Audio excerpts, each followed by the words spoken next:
Alrighty, go ahead. Okay, hello everyone. Tracie Morris is the writer and editor of several books and is a poet, professor, performer, voice teacher, and theorist. She has presented her work extensively throughout the world and holds an MFA in poetry from CUNY Hunter College, a PhD in performance studies from New York University, and studied British acting technique at the Royal Academy of Dramatic Art in London. Dr. Morris was designated an Atlantic Center for the Arts Master Artist and served as the Woodbury Poetry Room Creative Fellow at Harvard University. Tracie was the inaugural Distinguished Visiting Professor of Poetry at the Iowa Writers Workshop for 3 semesters before joining the faculty as professor in fall 2020. Welcome, Tracie, and thank you so much for being here with us today. Thank you, Keegan. Thank you, Maddie. Really happy to be here, and so that I don't extemporaneously start doing things, I'll read. Otherwise, I'll get all verklempt, as you'll see. So I'm gonna put this discussion into two parts. A bit of a background about myself, and then my development as an artist and scholar with some sound files. First, however, I'd like to say that I am delighted to spend some time with a group of people whom I consider to be the backbone of education and culture in the United States. Librarians. Like many artist scholars, I'm a huge nerd, and my profound love for investigating ideas outside of my family life was at the library. I didn't know what to do with so many books. I remember going to my local library. I remember being overwhelmed by libraries as a child, and even my small school libraries opened the world for me. I'll speak a little bit about that in a moment. Before making further comments, I just have to warn you, I'm a nerd, but not a geek. So my understanding of tech things, even basic tech stuff, is pretty much non-existent. Maddie will put some things on the screen here and there, but I will mostly talk and play audio at the end. Hopefully you'll be able to hear me okay. Can everybody hear me okay? Okay, great, thank you. You may also see a cat. So a few things about myself. I grew up in Brooklyn, New York, in a housing project surrounded by other housing projects. There's an example of that, Maddie. It's East New York. It was a difficult and violent place, as New York was not in its best shape in the 1970s. My experience was also complicated by the fact that I was a severely ill child and was bedridden for much of my early life. So as you can guess, this is when my love for books came in. I couldn't play for long intervals. For some stretches, I couldn't even walk around much. It was difficult to breathe. I spent a lot of time lying in bed, but I had a precocious imagination and literally thought myself beyond the walls of my grandmother's little room, where I stayed while my mother was working. And as I got older and began to go to my local library, and of course went to school when I was feeling up to it, I took out a whole bunch of books of all types, from Ezra Jack Keats's A Snowy Day, still one of my favorites, and kid Black history books, including the ubiquitous Langston Hughes poetry and Maya Angelou poetry. I was also deeply influenced by Edgar Allan Poe's rich Gothic tales. However, one of the most mind-altering experiences that I had, and I very specifically recall it, was reading the long-form speculative fiction trilogies on the market, including Lord of the Rings, The Lion, the Witch, and the Wardrobe, The Martian Chronicles, and the Dune trilogy. It's hip to refer to these books now, but at the time, this was not the cool thing where I was growing up. I saw and felt my mind expanding, and I read into and experienced these new worlds in my imagination. I began to see not only beyond my circumstances, but beyond my world. Everything changed. Now, I do know that you all are not K through 12 librarians, and you might be a bit surprised that I'm speaking about these baby books while addressing serious librarians at a tier 1 research university. But I just want to convey how our relationships with libraries and librarians begin, the preciousness of these moments. especially now when you all have an even more arduous job, which is justifying to some the meaningfulness of your life's work. It seems to be a big leap to go from Arthur C. Clarke, J.R.R. Tolkien, and Ray Bradbury to avant-garde sound poetry and theories of philosophy, but I really did have to give a shout out to my fundamental relationship with libraries and librarians as a child, especially as a tiny, sick child, because these circumstances form the person I've become who's speaking to you now. So, Maddie, if you just look along the list, you can just throw in a picture whenever I bring something up. I don't feel like I have to cue you. You know what you're doing. So I acted a little bit in high school and I wrote a little bit of poetry there while I was in my AP classes in the 80s. I was part of a small group of Black students who helped to integrate a previously all-white high school in Brooklyn. This experience affected me deeply. It made it clear to me in a personal way how inherently unfair structures can be. I knew that the kids I grew up with in the projects meeting were just as intelligent as my high school colleagues, but we literally didn't have the same access to resources, had inferior teaching materials, and were just assumed to be lost before we began. And I was in all top classes in the hood. In high school, I saw typically average teens, but they came off smarter because they had better teachers, better books, and better facilities. This crystallized for me the intimacy of social inequality. While in college, I was pre-law in order to, in some way, affect the change I wanted to see. I focused on public policy. I intended to become an attorney, but interned for corporate law firms, and that experience was discouraging for the idealized notion of the law that I had in my young mind. So, as I existential crises myself, I explored things from another angle as an activist and burgeoning artist. I took another turn and became a full-time performer for many years. I incorporated personal agency, justice, and equality in my creative work. I finally went back to school after teaching a poetry class at a small elite college to help my students because I felt like I needed to know more to help them.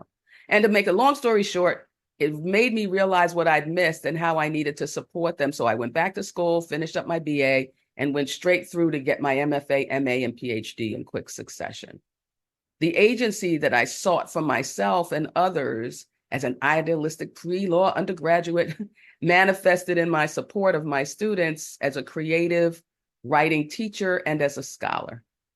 I also experienced community outside of academia by being part of activist artist groups, informal workshops in the downtown New York scene, and especially by listening to eclectic poetry and music from rock and roll, including metal and hardcore, to avant-garde jazz and early hip hop. This changed my relationship to words and sounds that reconfigured my ear and connections to language.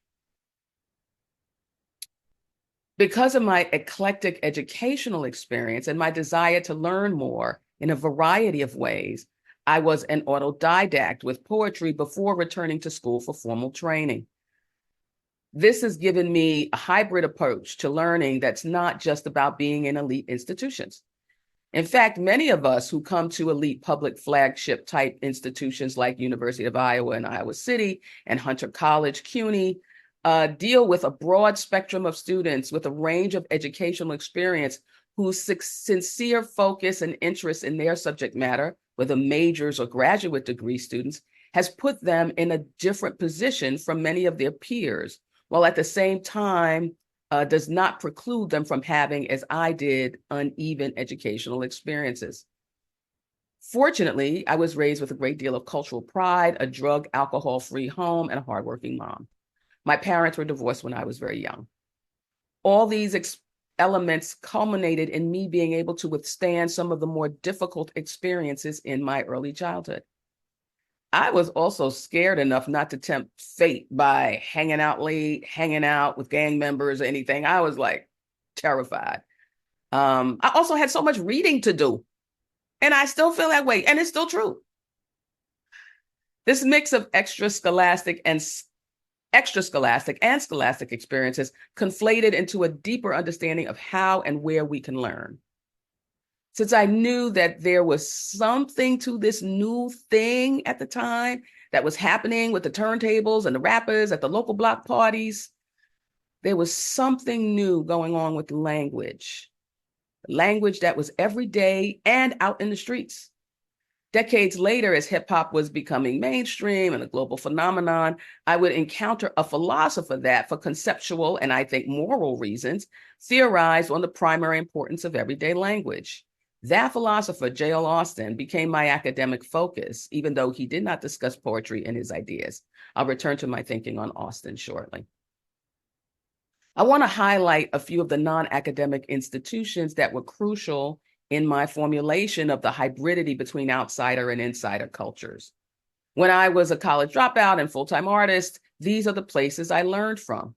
Later, as a spoken word performer who was touring nationally and locally, yeah, I don't like that term, but for context's sake, I encountered variations of these intersections throughout the world, from small clubs in London to the anarchist collective Christiania in Denmark, to castles in Poland and former slave shipbuilding towns in France, to the fine jazz clubs of Tokyo and theaters in Seoul, to academic institutions from Johannesburg to Dakar in Africa.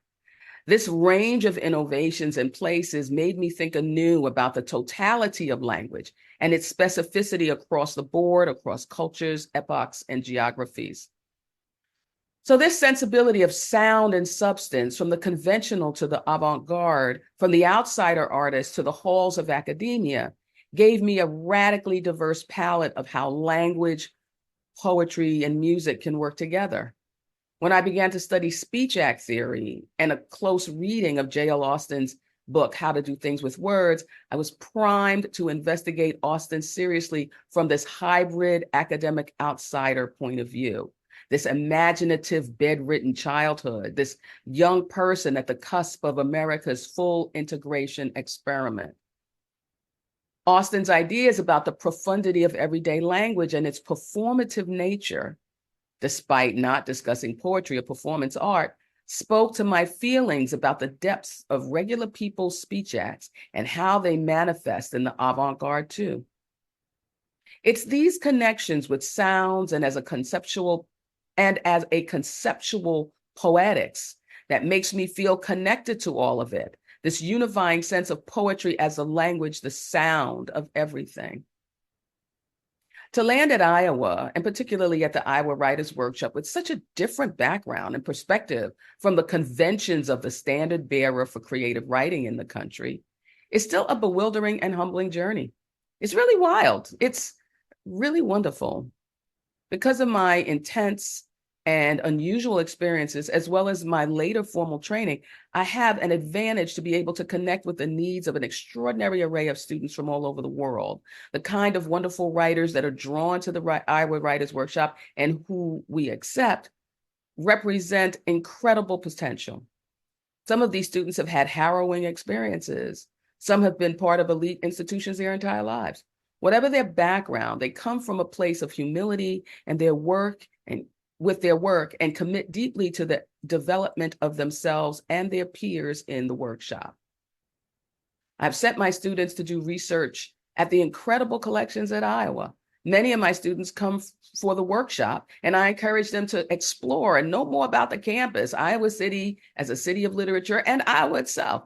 I've told some to investigate the profound Dadaist and Russian futurist archives at the library, to see the Elizabeth Catlett work on campus, to attend small theater events, and to meet students in the visual arts, acting, and music in Iowa City, to visit the Soul Food restaurant in Cedar Rapids, to expand their understanding through academia to the world outside of it. And some of them have done just that by, say, volunteering to help multilingual African immigrants with the unique elements of American English, to working with local K-12 students who are interested in poetry slams. This kind of hybrid world building, community building, is why I do what I do, why I love to teach and serve my students in ways that may not have been as conventional as they expect. This is how we cultivate the best of the best in Iowa, by expanding their consciousness, their sense of opportunity and a better world, no matter how different their experiences seem to be when they begin. It also allows us to tackle a range of difficult experiences, different ideas, and to work together for the higher purpose of supporting each other and our art.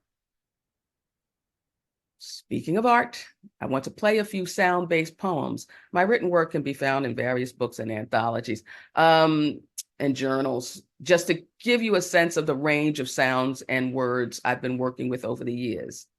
Thanks for your kind attention, and if we have time afterwards, I'd be happy to answer any questions you may have. Let me just see what's in the chat before I play these sound files. Oh, yeah. So take maybe while I'm playing these sound files, you can look at some of these pictures that Maddie's put up. And I'm going to take myself off of the video camera so you don't have to watch me listen to myself, which is the worst. But you can listen and hopefully you'll be okay. If there's something with the audio, just put it in the chat and hopefully, hopefully I'll be able to see it. Okay, so I'm stopping the video, but I'm here.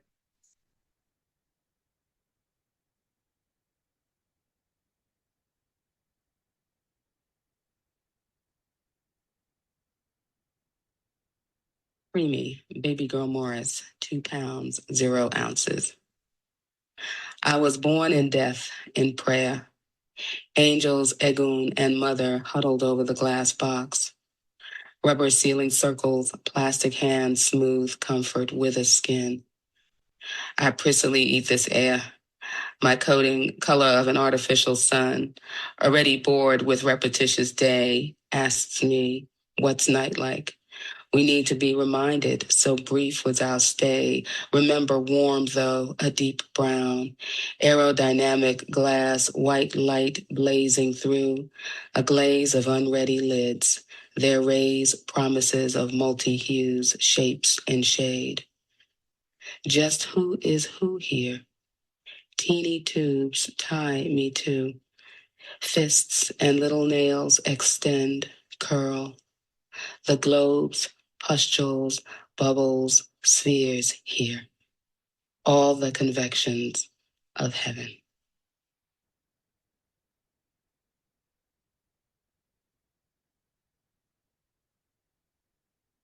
What the sister, brother, mother making in the oven? Some subtle shoulder bounce comeuppance. Breakdance from Angolans going us up under ships rowing, flowing over undertow. Sammy's taps.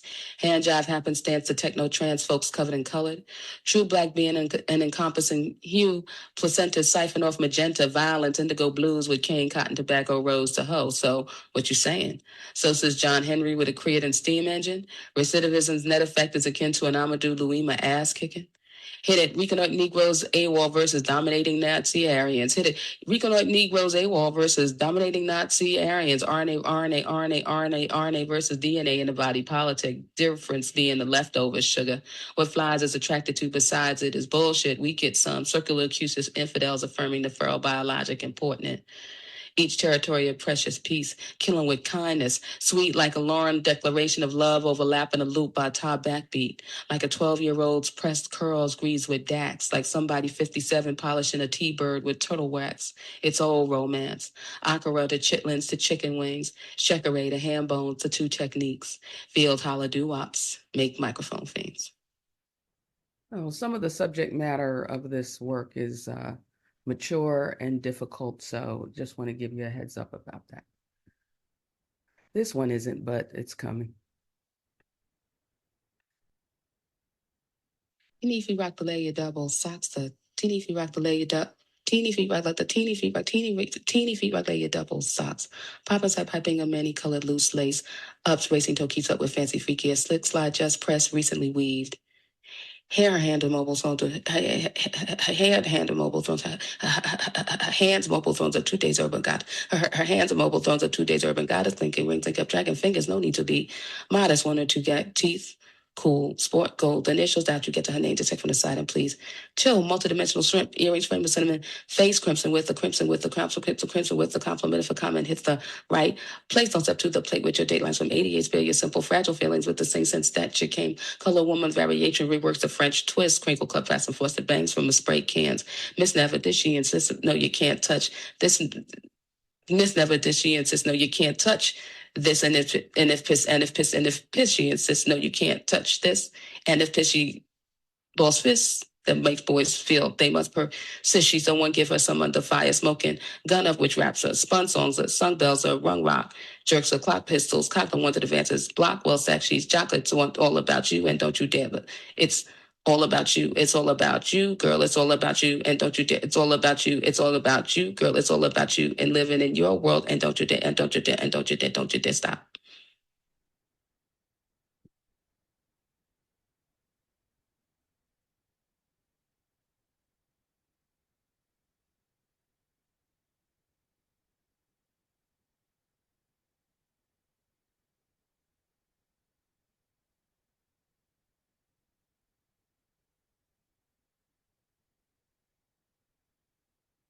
Ain't she beautiful? She too black. She too beautiful. Beautiful. She too black. Ain't she? Ain't she beautiful? Ain't she? She ain't beautiful. She too black. Too beautiful. Too beautiful. She ain't she? She ain't she? She ain't is she? Ain't she beautiful? She too black. Too beautiful. Ain't she? She ain't she? Ain't she too black? Too beautiful. Too beautiful. Beautiful. Full booty. Too black. Ain't she beautiful? She ain't she? Ain't she? She ain't beautiful. She too black. Too beautiful, ain't she? She ain't she? Ain't she? Too black. Ain't she beautiful? Ain't she beautiful? Beautiful, she too black. Ain't she beautiful? She ain't beautiful. She too black. Ain't she beautiful? She ain't she beautiful? She ain't beautiful. She too black. Ain't she beautiful? She beautiful too black. Ain't she beautiful? Ain't she?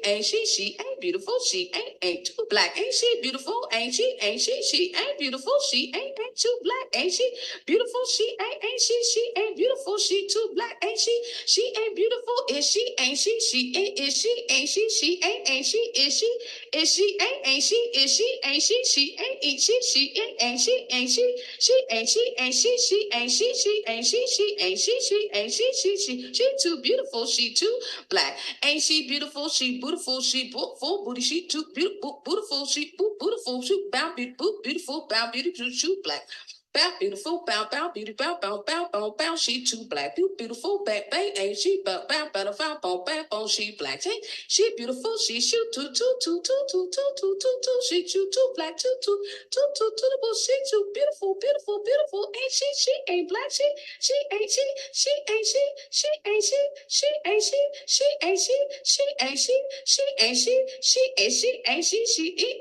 ain't she ain't beautiful, she too black, ain't she? Ain't she ain't beautiful, she black. She ain't beautiful, she ain't black.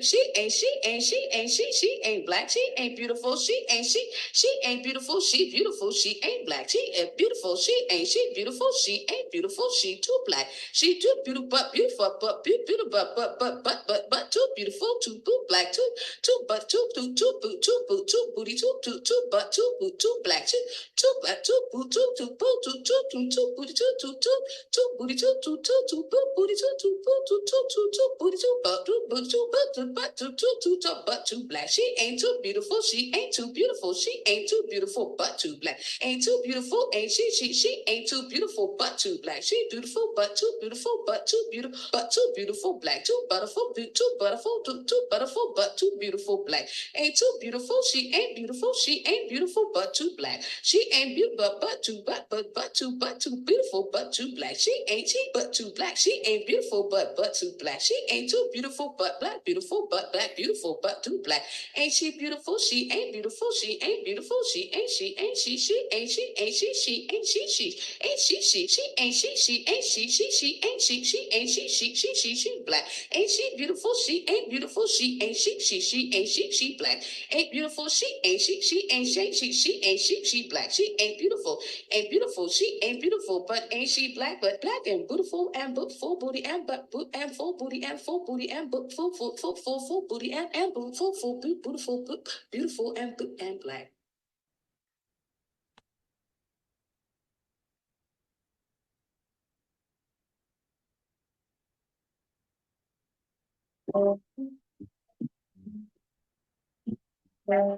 It's about wife abuse.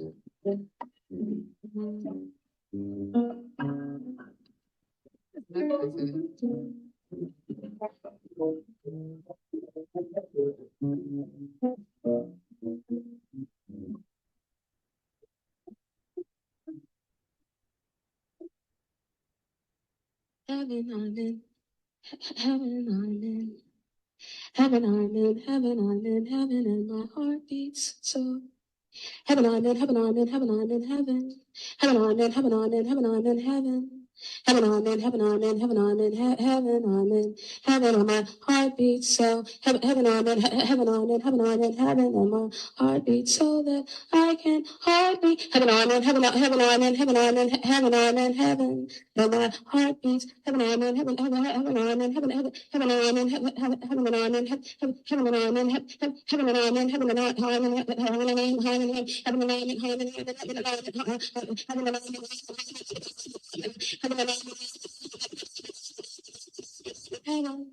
I'm heaven, my heart beats so that I can heaven and I'm in heaven and I'm in heaven and I'm in heaven and I'm in heaven and I'm in heaven and I'm in heaven and I'm in heaven and I'm in heaven and my heart beats so that I can heaven and I'm in heaven and I'm my heart beats slow heaven and I'm in my heart beats slow heaven and I'm in heaven and I'm in heaven and I'm in heaven and I'm in heaven and my heart beats so that I can heaven and I'm in heaven heaven and I'm in heaven and I'm in heaven and I'm in heaven and I'm in heaven and I'm in heaven and I'm in heaven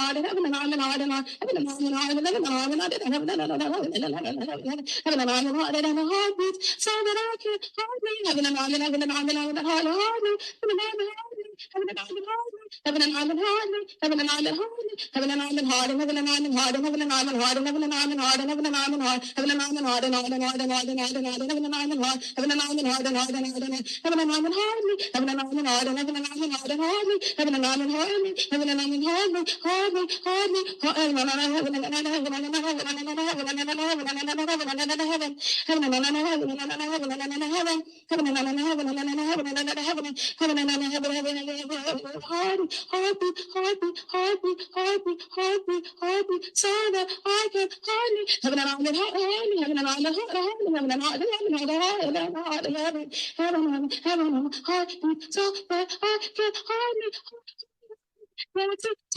heaven and I and heaven and I and heaven and I dance heaven and I and I and I and I and I dance heaven and I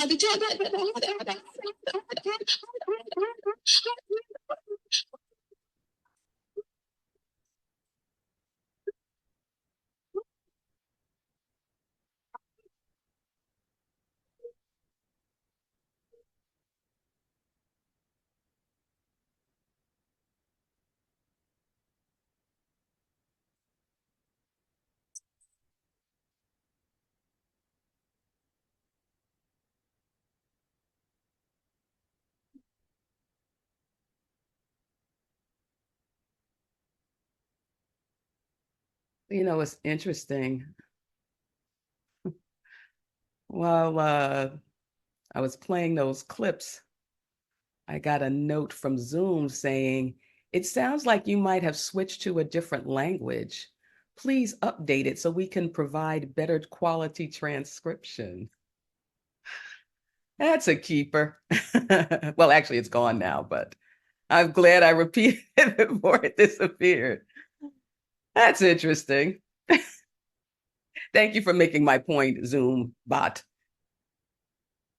So yeah, I want to allow plenty of time for questions. I know I'm a kind of like different ways of presenting and living and doing things. So I want to allow half the time for questions. And I'm a scholar. I can go on. So I can ask any questions that you have. Thank you so much for listening to my talk and some of those sound files. Well, thank you so much for sharing. Before we get to the Q&A, I'm gonna go ahead and stop the recording really quickly.